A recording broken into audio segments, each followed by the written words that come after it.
BRS party ఖండిస్తున్నది. Right, okay. Narra Vijay గారు నమస్తే. నా ఆడియో క్లియర్ గా ఉందా మీకు? నర్ర విజయ్ గారు, అన్ని పార్టీలు చెప్పింది మీరు విన్నటువంటి పరిస్థితి. మరోపక్క అటు బీసీ సంఘాలు మాత్రం ఖచ్చితంగా కూడా రాజ్యాంగపరంగా రిజర్వేషన్ అమలు చేసిన తర్వాతే ఎన్నికలకు వెళ్లాలంటున్నారు.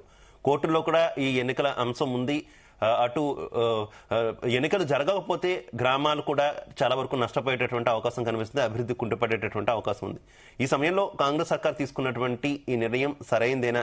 అలాగే పార్టీ పరంగా 42% రిజర్వేషన్ ఇచ్చి ముందుకు వెళ్తాము అని ఆఫ్ కోర్స్ వాళ్ళు రాజకీయంగా బెనిఫిట్ ఉంటుంది అనుకోండి, చెప్పినప్పటికీ దీన్ని మీరు స్వాగతిస్తారా లేదా?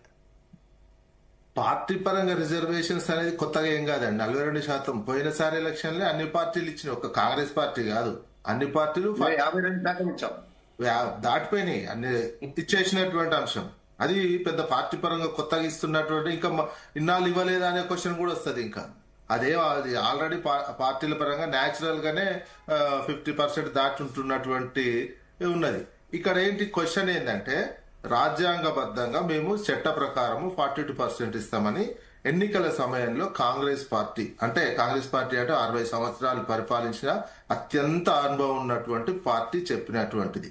రాహుల్ గాంధీ గారు ఇన్నాళ్ళు చేయలేకపోయింది అని చెప్పారు కదా, మరి రాహుల్ గాంధీ గారే 60 సంవత్సరాల నుంచి పరిపాలించిన కాంగ్రెస్ పార్టీకి రాజ్యాంగ సవరణ చేసి 5th షెడ్యూల్లో పెడితేనే దీనికి వీలవుతుంది అనే విషయం తెలిసి ఉద్దేశపూర్వకంగా ఇచ్చారు అంటే మోసం చేయటానికే ఇచ్చారనేది చాలా క్లియర్ అర్థమవుతుంది. మీరు 50% దాకా రాజ్యాంగ సవరణ తప్ప ఇంకేమీ లేదు. ట్రిపుల్ టెస్ట్ పాస్ అవడానికి కూడా ఏంటంటే బీసీలకు రిజర్వేషన్, ఓబీసీలకు బీసీలకు రిజర్వేషన్ కల్పించటానికి ట్రిపుల్ టెస్ట్ పాస్ కావాల్సినటువంటి అవసరం ఉంది. ట్రిపుల్ టెస్ట్ కూడా పాస్ కావాలి ఇందులో ట్రిపుల్ టెస్ట్.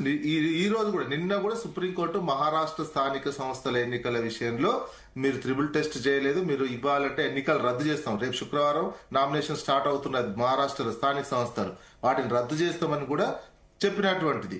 ఇంత క్లియర్ గా దేశవ్యాప్తంగా ఒక రాజ్యాంగ సవరణ చేసే అటువంటి అవకాశం ఉండి చేయకుండా ఉత్తగా ఎలక్షన్ల కోసం హామీ ఇచ్చి ప్లస్ గడువు అయిపోయిన తర్వాత ఇప్పుడు ఎవరు 3,000 కోట్లు పోతున్నాయి స్థానిక సంస్థలకు, ఇదంతా ఎవరండి? వచ్చిన కాంచి 2 ఏళ్ల నుంచి ఎప్పుడో దాదాపు ఏడాది అయిపోయింది ఈ స్థానిక సంస్థల గడువు దీటి. ఇవన్నీ మీరు వచ్చిన కొత్తనే సాధ్యం. ఒకవేళ మీరు ఇట్లాంటి ప్రాసెస్ చేసి కూడా సాధ్యం కాదు అని చెప్పటానికి ఇన్ని రోజులు టైం ఎందుకు? అది మోసం చేయడానికి చేసినా ఇన్ని రోజులు అవసరం లేదు. మీరు రాజకీయ అవసరాలు, రాజకీయ దురుద్దేశము వేరే ఉంది. ఏదో చూద్దాం రాజకీయంగా లబ్ధి వస్తుందో రాదో, ఏదో అప్పుడు గాలిలో గెలిచినా వస్తుందా రాదా అనే లబ్ధి కోసం వెయిట్ చూసి ఇట్లాంటి కార్యక్రమం చేస్తున్నారు మీరు. అందుకని ట్రిపుల్ టెస్ట్ పాస్ కావాలి. డెడికేషన్ కమిషన్, ఇప్పుడు డెడికేషన్ కమిషన్ నుంచి నిన్నేంది క్యాబినెట్ ఆల్రెడీ ఈ రోజు చెప్పింది, డెడికేషన్ కమిషన్ నుంచి మరొక రిపోర్ట్ తెప్పించుకొని దానికి సంబంధించినటువంటి రిజర్వేషన్స్ 50% లోపు ఏ రకంగా ఉంటాయో చూసి పెడతాం. అది కూడా ముందు గ్రామ పంచాయతీకి పెడతారు, తర్వాత ఎంపీటీసీ జడ్పీటీసీకి సంబంధించింది మళ్ళా సుప్రీంకోర్టు హైకోర్టు తేల్చినాక పెడతాం అనేది చెప్తారు. అంటే ఇది ఎంత నిర్లక్ష్యము, ఎంత మోసము. ఉద్దేశపూర్వకంగా గ్రామ పంచాయతీ ఎలక్షన్లు అనేది పార్టీ గుర్తుతో ఉండనటువంటి అంశము. అందుకే గ్రామ పంచాయతీది పెట్టేస్తాము, పెట్టి ఆ 3,000 కోట్లు ఇవన్నీ ముందే చేయొచ్చు కదా. ఒకవేళ ఇది సాధ్యం కాదు, మీరు ఇప్పుడు ఆల్రెడీ ఉన్నటువంటి కమిషన్ కూడా 23% ఇవ్వాలని మొదటి రిపోర్ట్ ఇచ్చింది. 50% కాదు, మీరు రాజకీయంగా ఇబ్బంది వస్తుందని కాదు అంటే మళ్ళీ రెండోసారి రిపోర్ట్ ఇచ్చింది. రిపోర్ట్ తెప్పించుకోవడం కూడా ఆల్రెడీ ఉంది రిపోర్టు, కానీ బయట పెట్టలే. అది 23 గతం కంటే ఇప్పుడు తగ్గే ఉంటది ఎస్సీ పెరిగినటువంటి నేపథ్యంలో. అందుకని ఇంటెన్షనల్లీ ఉద్దేశపూర్వకంగా కాంగ్రెస్ పార్టీ ఇక్కడ మోసం చేసింది అనేది. వాళ్ళు 3,000 కోట్లు పోయినా పరిపాలన కుట్టుబడింది. ఎవరి కారణం అండి ఇదంతా?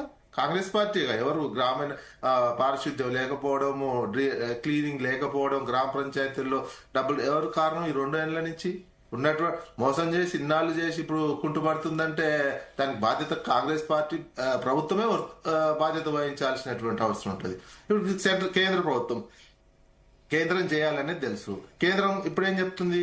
మేమే బీసీ జనగణన చేస్తాము, యాక్చువల్ గా కులగణన ఇదంతా చేయాల్సింది కేంద్రమే చేస్తుంది. ఇప్పుడు కేంద్రం ఇప్పుడు రాబోయే జనాభా లెక్కల్లో కులగణన చేస్తాము, కులగణన చేసిన తర్వాత బీసీ రిజర్వేషన్లు మేమే నిర్ణయం తీసుకుంటామని కేంద్ర ప్రభుత్వం చెప్తున్నటువంటి అంశం.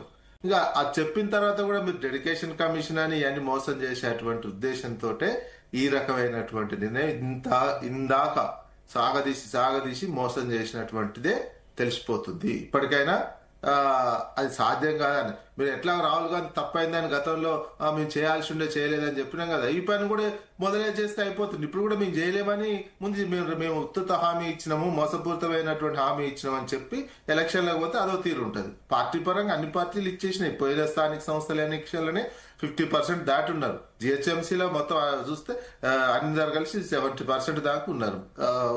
చూడండి ఇప్పుడు ఉన్న రిజర్వేషన్ల ప్రకారం కాకుండా ఎక్కువనే ఉన్నది. సాసిద్ధంగా జరుగుతున్నటువంటి ప్రక్రియ అది. Right right. జితేందర్ గారు ఏం చెప్తారు?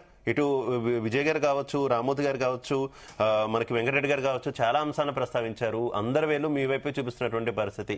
ఇంకా మనకి విజయ్ కుమార్ గారు అయితే తేల్చేశారు, మీరు మోసమే